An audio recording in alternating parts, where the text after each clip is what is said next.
From a small rainy island on the edge of Europe, how did Britain build the largest empire in history?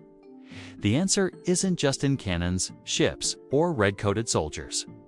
The true hidden engine of the British Empire was something far more powerful, yet invisible: finance. This is the story of how money, debt, and trust conquered the world.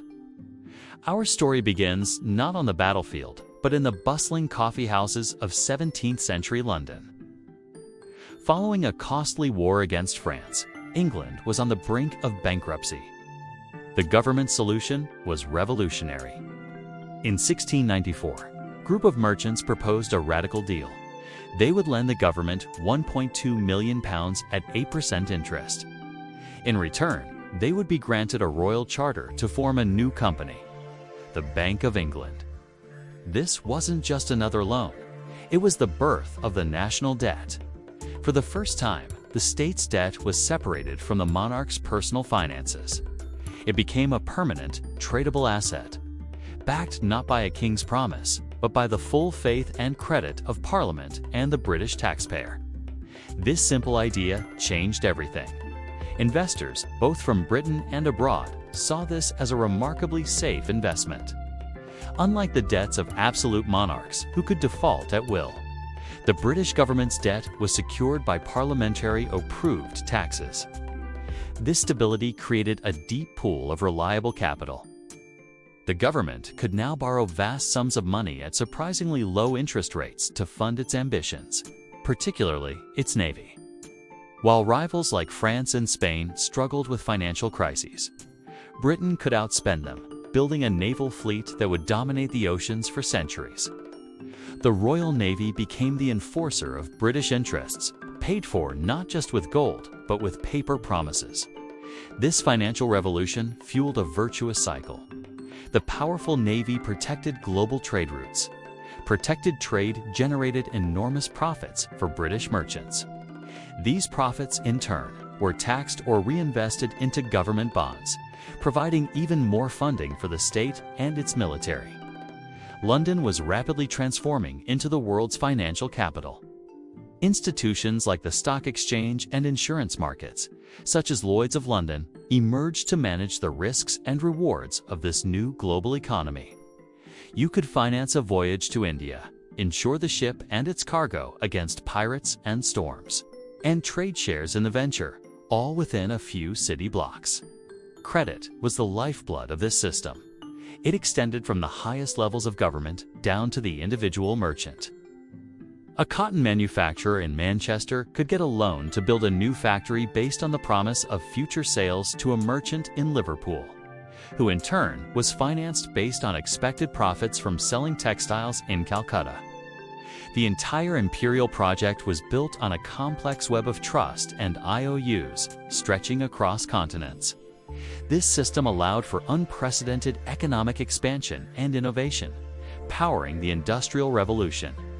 Britain wasn't just exporting goods, it was exporting its financial system.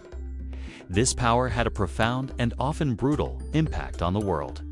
The British East India Company, a private enterprise with its own army, initially used its financial muscle to gain influence in India. It lent money to local rulers, trapped them in debt, and then used that leverage to seize political control. The wealth extracted from India, from land revenues to the control of trade, flowed back to London, further enriching the empire and its financiers. The system that built Britain's prosperity was often built upon the exploitation of its colonies. Similarly, the abolition of the slave trade in 1807 was followed by one of the largest financial payouts in British history.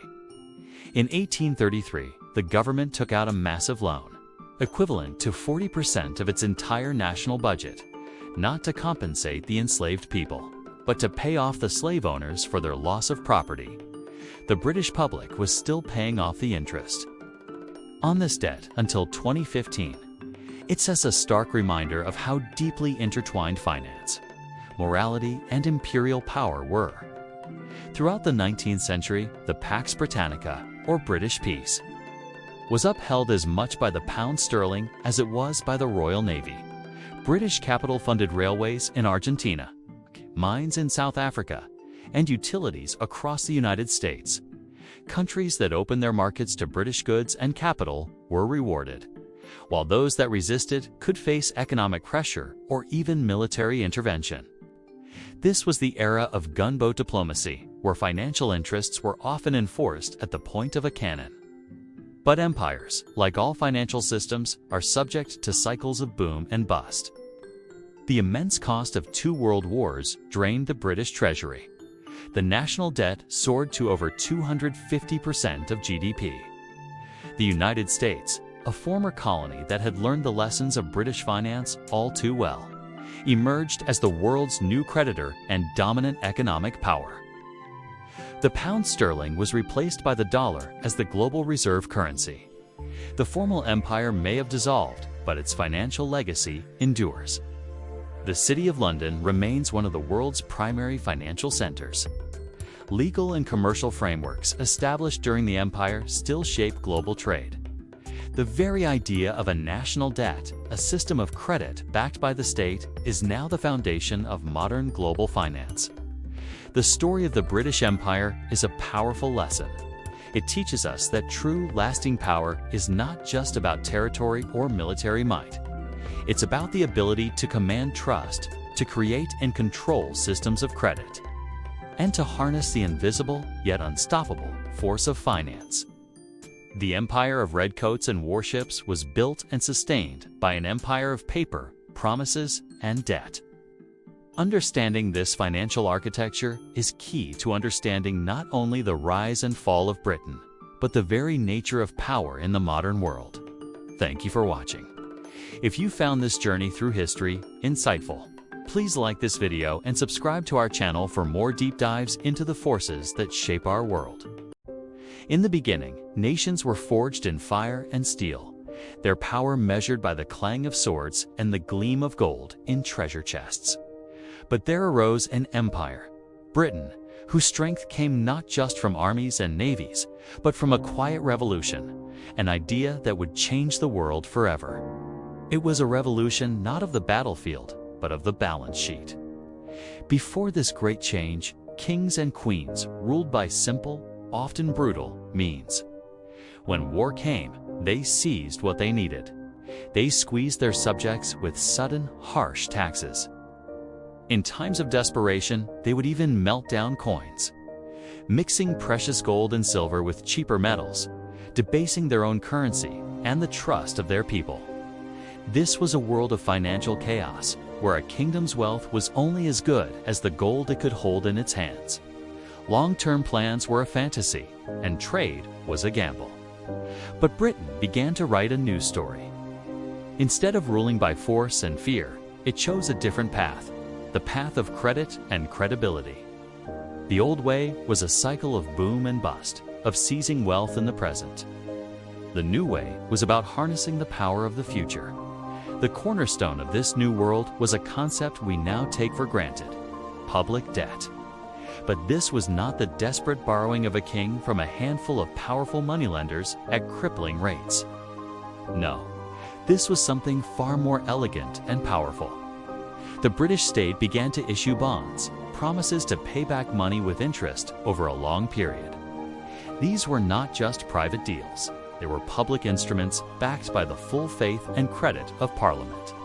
Suddenly, anyone with a little extra money, a merchant, a farmer, a widow, could invest in the future of the nation. Debt was no longer a sign of weakness, but a liquid asset, a tradable commodity. It became predictable, and with predictability came trust. People willingly lent their money to the state, knowing the law and a stable government protected their investment. Then came the masterstroke, the creation of an institution that would anchor this new system, the Bank of England. It was not just a bank. It was the heart of the nation's financial body. It managed the government's vast accounts. It issued the first reliable paper money. And it stood as the bridge between the state and the growing financial markets of London. The Bank of England ensured that a pound sterling was more than just a piece of paper or a metal disc. It became a symbol of trust, a promise backed by the most reliable institution in the world. Money was no longer just metal, it was belief. This financial alchemy gave Britain an almost supernatural power. It could now fund vast wars and imperial expansion without bankrupting itself or causing chaos at home.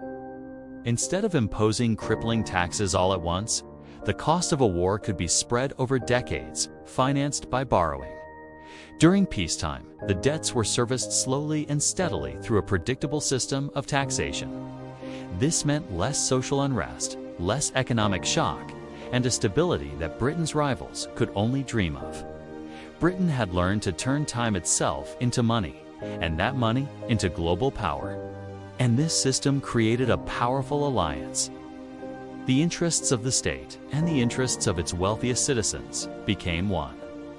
The merchants, the ship owners, the insurers, their fortunes were now tied to the success of the empire. A merchant who wanted to send a cargo of tea from India could get a loan from a bank, insure his ship in London, and know his profits were secure. And where did those profits go? Often, right back into government bonds, funding the very navy that protected the trade routes, creating a perfect, self-reinforcing loop of power and profit. The pound sterling began its journey to becoming the world's currency. It wasn't forced on people at the point of a sword. It was chosen. A contract written in pound sterling meant it was backed by the English legal system, by a stable government, and by the world's most sophisticated financial network. Trust in the pound often came before allegiance to the crown. Financial influence became the silent partner of political control. To complete this incredible machine, Britain revolutionized taxation. The arbitrary seizures of the past were replaced by a systematic, broad-based system. Customs duties on trade and excise taxes on goods created a steady, reliable river of revenue flowing into the government's coffers. Everyone knew the rules. Investors could calculate their risks. The state could plan its budgets. This transparency made borrowing even cheaper, which in turn fueled more growth and more confidence. In the end, what Britain built was more than an empire of land. It was an empire of belief. It created a financial machine that took the chaos and uncertainty of the world and transformed it into structure and predictability.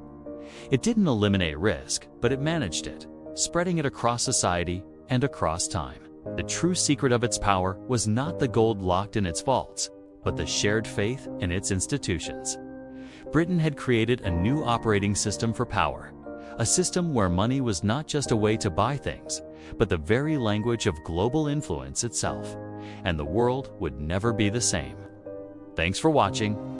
The consequences of this financial mastery were immense, reshaping Britain's trajectory and redefining what imperial power looked like in practice. With its new monetary architecture in place, Britain was able to wage wars that would have bankrupted older systems. Conflicts that dragged on for years no longer depended on immediate tax revenue or captured treasure. They were sustained through credit, confidence, and the expectation of future income. Victory was no longer just a matter of battlefield success, but of economic endurance. This endurance translated directly into expansion. Britain could finance a global navy, maintain distant garrisons, and protect trade routes that stretched across oceans. Colonies were not merely conquered territories. They were integrated into a wider financial ecosystem. Raw materials flowed into British markets, manufactured goods flowed out, and profits were recycled back into banks, bonds, and insurance houses. Empire became less about possession of land and more about control of economic circuits.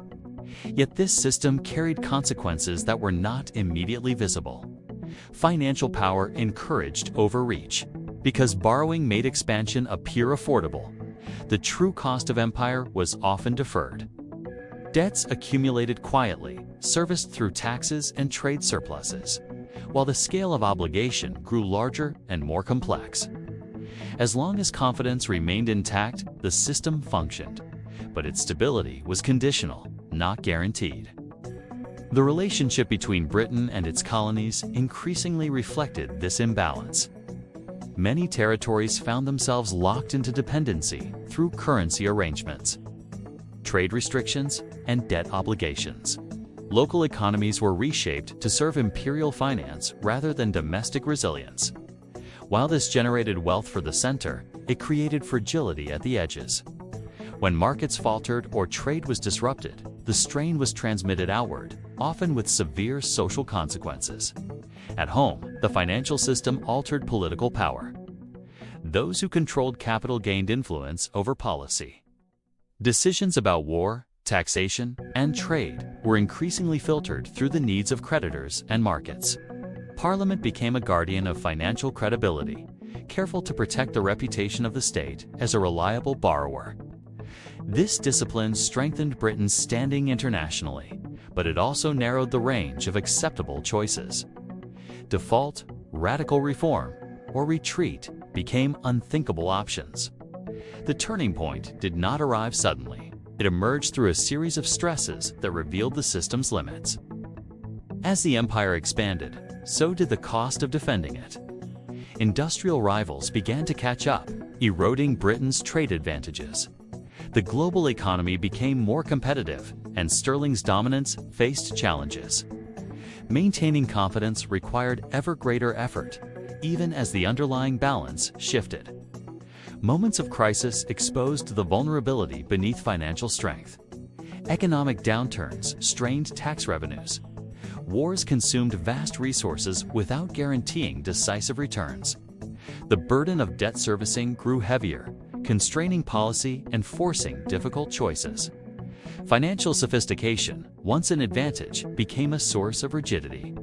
The system that had enabled rise now resisted adaptation. Perhaps the most profound consequence was psychological. Britain had come to equate financial credibility with national survival. Preserving confidence in its currency and debt markets became paramount, sometimes at the expense of social stability or long-term investment. Power had become abstracted into numbers, balances, and expectations. When those expectations wavered, the foundations of empire trembled. This was the paradox of Britain's financial triumph. By mastering money, it achieved unprecedented reach and influence. But by binding power so tightly to finance, it exposed itself to forces beyond direct control. Markets could turn, confidence could erode.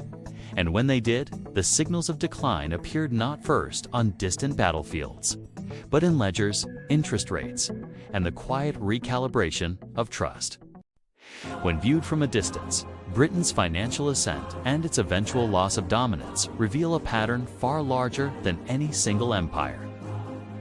The story is not unique to one nation or one era. Again and again, power has followed the same trajectory. Innovation in money creates advantage. Advantage breeds expansion, and expansion introduces fragility. The mechanisms change, but the logic endures. Britain's experience shows that money is never neutral. A currency is not merely a means of exchange. It is a claim on the future.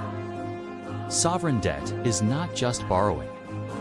It is a promise that binds generations together.